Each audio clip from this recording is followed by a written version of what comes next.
¿Estará cerca una segunda intifada? A pesar de aplicar toda su fuerza de una manera indiscriminada, le queda claro al régimen israelí que en el campo de batalla la resistencia palestina puede propinarle duros golpes de represalia. ¿Hasta qué punto llegará la más reciente espiral de violencia israelí en la Cisjordania ocupada y contra la franja de Gaza, que ha sido vengada contundentemente por los palestinos, dejando de nuevo en evidencia el mutismo o la inoperancia internacional respecto a las atrocidades israelíes?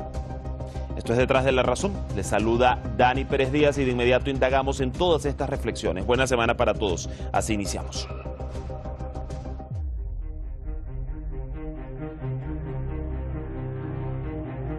Aumentan las tensiones entre Israel y Palestina. El pasado jueves 26 de enero, soldados israelíes asesinaron a 11 palestinos, una mujer incluida, durante una redada en el campo de refugiados de Jenin, en la Cisjordania ocupada. En respuesta, los palestinos realizaron 2 ataques de represalia.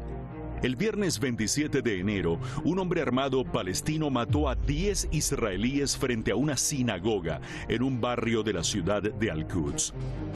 El sábado hubo otro tiroteo palestino cerca de la ciudad vieja, donde 2 colonos resultaron heridos.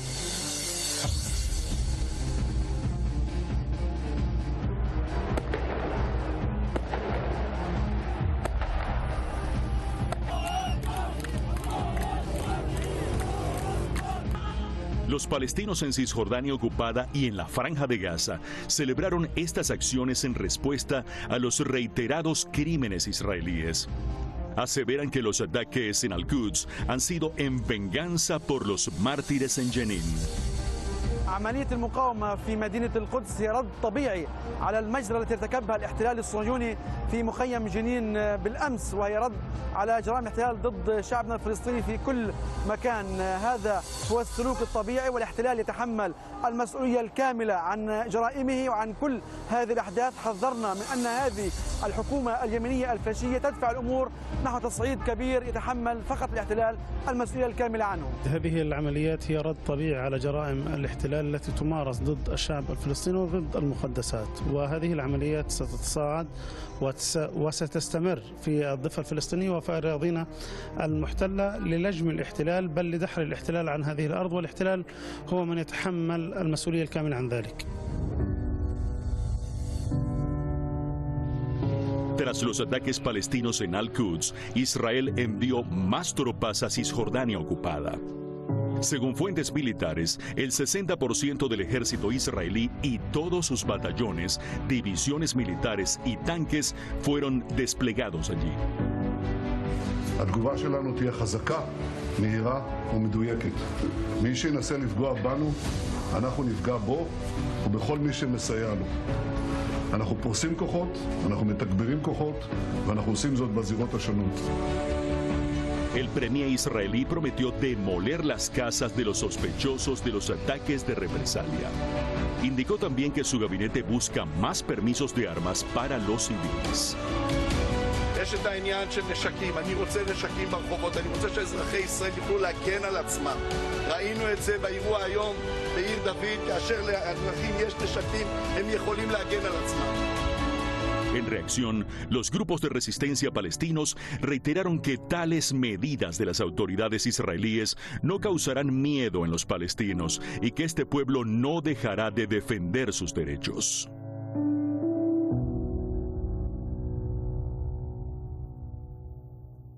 Bueno, imagínense ustedes, así lo ha dicho el premier israelí, armar a cada israelí pues en las calles, en sus casas.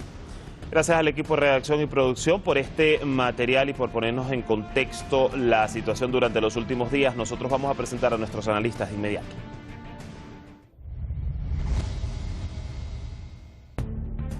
Hoy con nosotros estará Alberto García Watson, analista internacional, con estudios en ciencias políticas y relaciones internacionales desde Málaga, en España.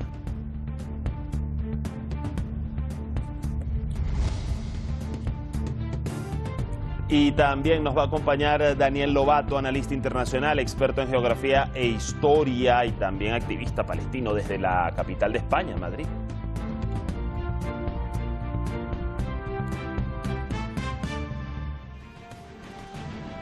Listos con sus perfiles, ya están conectados con nosotros. Les doy la bienvenida como siempre. Gusto saludarte, Alberto. ¿Qué tal? Muy bien, muchísimas gracias por invitarme. Y un cordial saludo también para ti, Daniel. Bienvenido. Dani, un placer estar con vosotros de nuevo y con el compañero. Bueno, precisamente quiero iniciar contigo, Daniel, porque allí lo veíamos, esa escalada de violencia de Israel contra Palestina que ha llevado, pues, en definitiva, una respuesta contundente, como lo ha dicho la propia resistencia, naturalmente, es decir, una respuesta natural, pero que a su vez ha conllevado nuevamente a una nueva agresión israelí. Fíjate, Daniel, que se hace interesante acá introducir esa frase que dice violencia trae más violencia, y es muy cierta, pero en el caso de la causa palestina ya sobrepasó los límites. En definitiva, las armas y la contraofensiva no es la manera de decirle, en este caso Israel, de que pueden medirse en el campo de batalla. Bueno, la violencia es la misma de siempre. Hay que, para entenderlo correctamente, hay que definir, extraerlo, qué es lo que es. Es una maquinaria invasiva de colonos, como fue en Australia, como fue en Norteamérica, como fue en Nueva Zelanda, de colonos extranjeros contra los nativos, de desposesión, de colonización y de limpieza étnica de los nativos. Y por tanto esa violencia es permanente y constante, con picos más agudos, más elevados, como en 1948, en 1967, pero en todo caso sostenido y constante en el tiempo. Y eso es lo que vemos en estos momentos, que se agudizan de nuevo esos picos, ¿no? Por tanto, siempre hay un motor constante por parte de la máquina colonizadora israelí.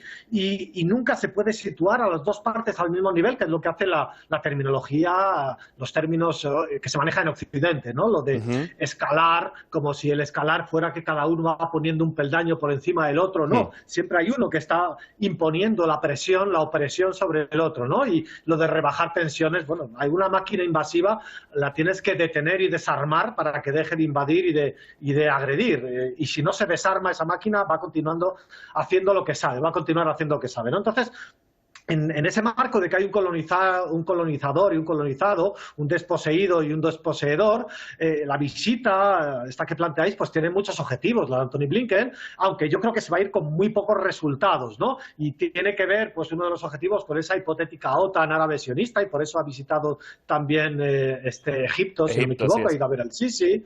De ahí se va a llevar también pocos resultados, porque no se va a armar esa OTAN árabe sionista, y sobre todo ahora que va a visitar Palestina ocupada, tanto bajo el régimen israelí como en los guetos de Cisjordania, es decir, Tel Aviv o Ramallah, pues ahí lo que tiene mucho que ver es con ver cómo se pueden sujetar a los indígenas palestinos. Eso es un elemento, cómo se puede sujetar esta elevación de la resistencia, especialmente de la resistencia por legítima por el uso de las armas por parte de los nativos, y por otro lado intentando que el gobierno colonial de Netanyahu disimule un poco esa opresión, intentar encargar a su siervo o a su departamento indígena de los guetos, como es la llamada Autoridad Palestina de Mahmoud Abbas, intentándole forzar a Mahmoud Abbas para que controle esa resistencia legítima de los nativos. Y a la vez, un tercer elemento por el que están muy preocupados también tanto el régimen israelí como su hermano bastardo Estados Unidos,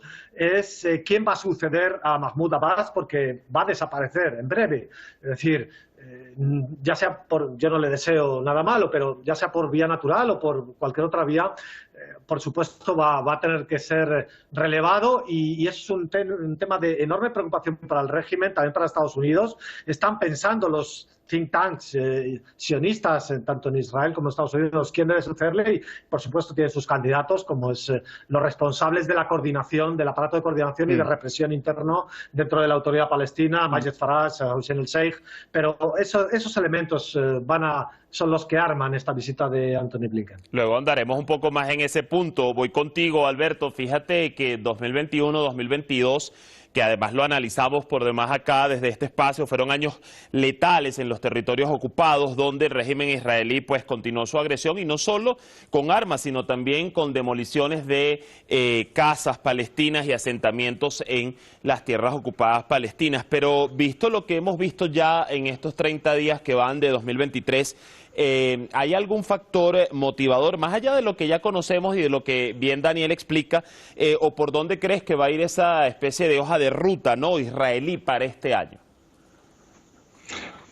Ciertamente lo que has comentado, este comienzo de año 2023, solamente en lo que va del mes que todavía no ha terminado, Israel ha asesinado a más personas, a más palestinos que en los 3 primeros meses del año 2022, que ha sido el año más negro y fatídico desde que hace 20 años Naciones Unidas registra los asesinatos israelíes. Por lo tanto, da muestra de que hay un cambio de gobierno muy claro, muy obvio, y obviamente da muestra también de que Benjamín Netanyahu, que dejó por hacer en su anterior legislatura, que era básicamente la anexión de toda o de gran parte de Cisjordania, es el proyecto que en este momento tiene en mente. Aquí no sorprende absolutamente a nadie el hecho de que haya entrado rompiendo, haya entrado de la forma más brutal con su nuevo gobierno,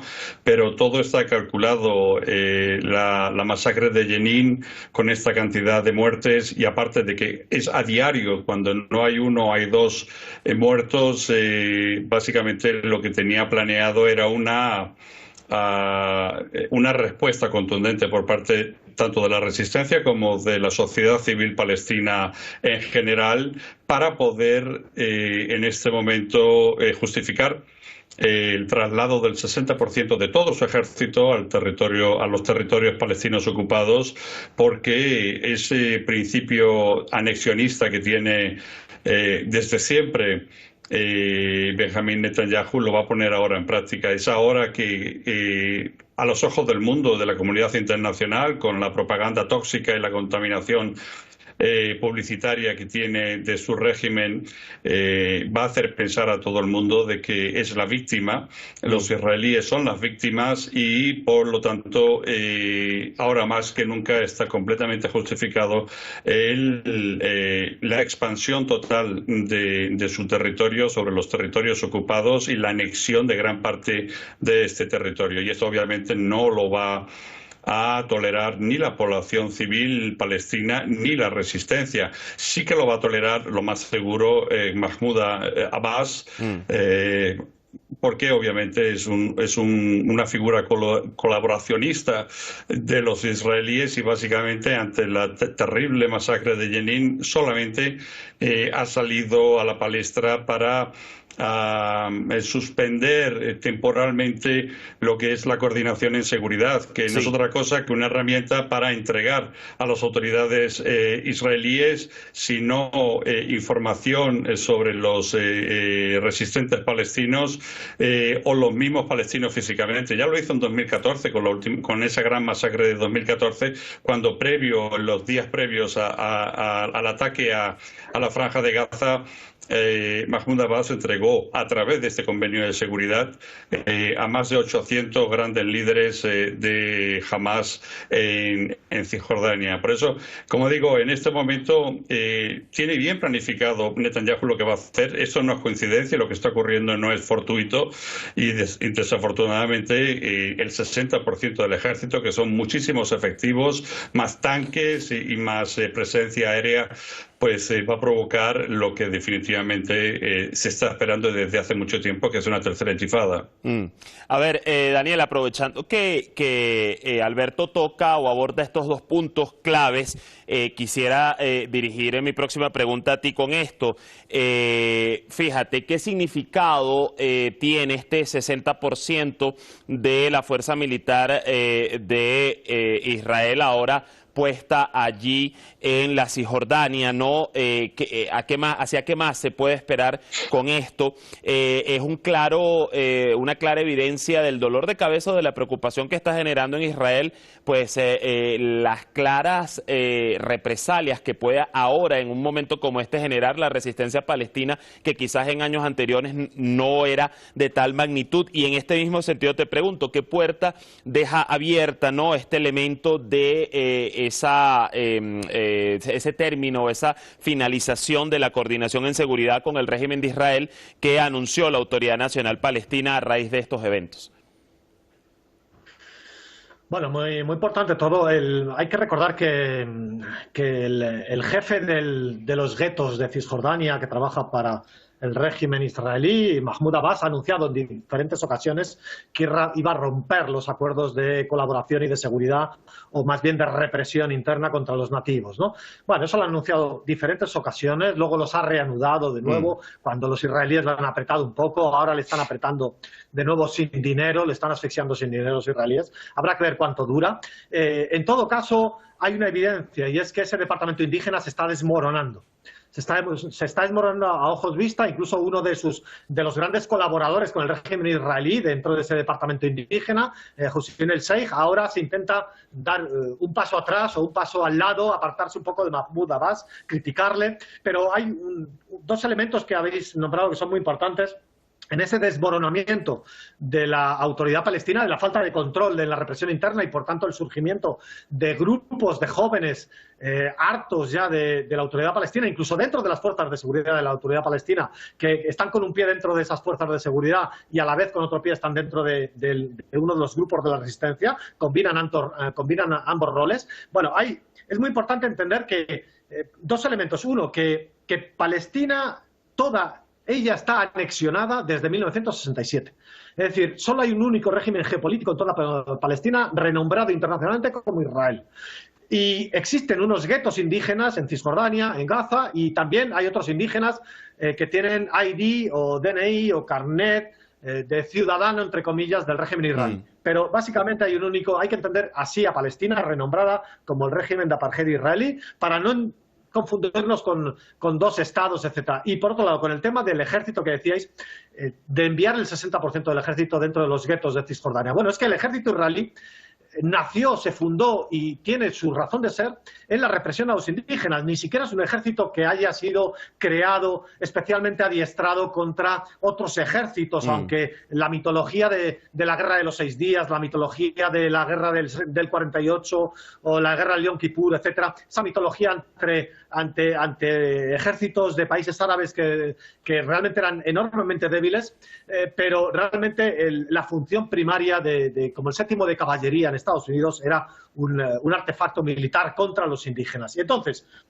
lo que tenemos que entender es que esa maquinaria de opresión, como hemos dicho antes, va a ir en aumento. Y va a ir en aumento a pesar de la propia desesperación del régimen israelí. Habéis sacado a relucir el año 2014. Fijaos, en 2021 hubo un gran cambio con respecto a 2014. Aquí ya lo he dicho alguna vez. En 2014 Israel estuvo masacrando Gaza durante más de 2 meses. Sí. Asesinó a 2.300 personas, 500 niños. Sin embargo, en 2021, al cabo de 11 días, Israel tuvo que parar, detener y declarar un alto el fuego. Podría haber seguido 2 meses como en 2014. ¿Por qué no? Porque fue derrotado por los cohetes de Gaza, que desarbolaron su defensa antiaérea en solo una semana, cerraron todo el espacio aéreo, todos los puertos, aeropuertos, complejos industriales, etcétera. Entonces, ya fue derrotado incluso solo por los cohetes de Gaza. Sumemos el Líbano, sumemos incluso otros hipotéticos países, cuando además el 70% de la población colona israelí vive en una estrecha franja entre Haifa y Jerusalén. Es muy vulnerable a cualquier ataque de bombardeo intensivo por lluvia realmente de cohetes, ¿no? Entonces, bueno, lo único que vamos a ver aquí con esto que habéis dicho de la incursión del 60% del ejército, y acabo con esto, es que las masacres se agudizarán, como lo vimos en Argelia. En Argelia, en los últimos años de la colonización por el régimen francés, se agudizaron las masacres y llegaron los Philippeville. Los Philippeville fue que incluso los colonos civiles tienen que asumir que están pagando un alto precio, están poniendo un precio a sus vidas por estar en territorio invadido y ocupado. Y por tanto habrá que lamentarlo, pero subirán y la sociedad colona pagará un alto precio también en civiles que estén colonizando el suelo palestino. Allí nos deja bastante claro, Daniel, el tema de la vulnerabilidad. Has dado con esa palabra clave de la cual pues está afrontando, viviendo hoy el régimen israelí en esa balanza de fuerzas en el campo de combate, de batalla frente a la resistencia palestina. Ahora fíjate, Alberto, en tu respuesta anterior pues ponías allí sobre la mesa el tema de la posibilidad de una tercera intifada, y a eso iba, porque fíjate que si vemos algunas declaraciones, por ejemplo, la Yihad Islámica sostuvo que pues el movimiento le pidió a los mediadores internacionales advertir a Israel que esta violencia en Jenin podría extenderse pues a todas partes, y desde muchos medios se ha resaltado que este nivel en la escalada, aunque ya Daniel nos daba su argumento sobre este tema de las escalas, pero mucha prensa ha aprovechado este momento para decir que esta escalada israelí no se registraba desde hace años, aun cuando sabemos que ha sido continua. Entonces, ¿qué tan cercano, ¿no? A tu consideración, Alberto, están esos medios que hablan de la similitud de la situación hoy con previa a cuando se dio la segunda intifada, y cuál quizás sería esa línea roja que daría paso a una tercera? Bueno, hay que poner en perspectiva histórica esta circunstancia. La segunda intifada surge por la visita de Ariel Sharon, que entonces era el jefe de la oposición, a la explanada de las mezquitas, ¿no? Haram el-Sharif. En aquellos momentos, Ehud Barak y Arafat estaban en Camp David poniendo los últimos toques, los últimos detalles a un final de acuerdo que solamente tenía como enquistado el hecho de que cómo separar Jerusalén Este de Jerusalén Oeste a través del Muro de las Lamentaciones y la misma explanada de las mezquitas.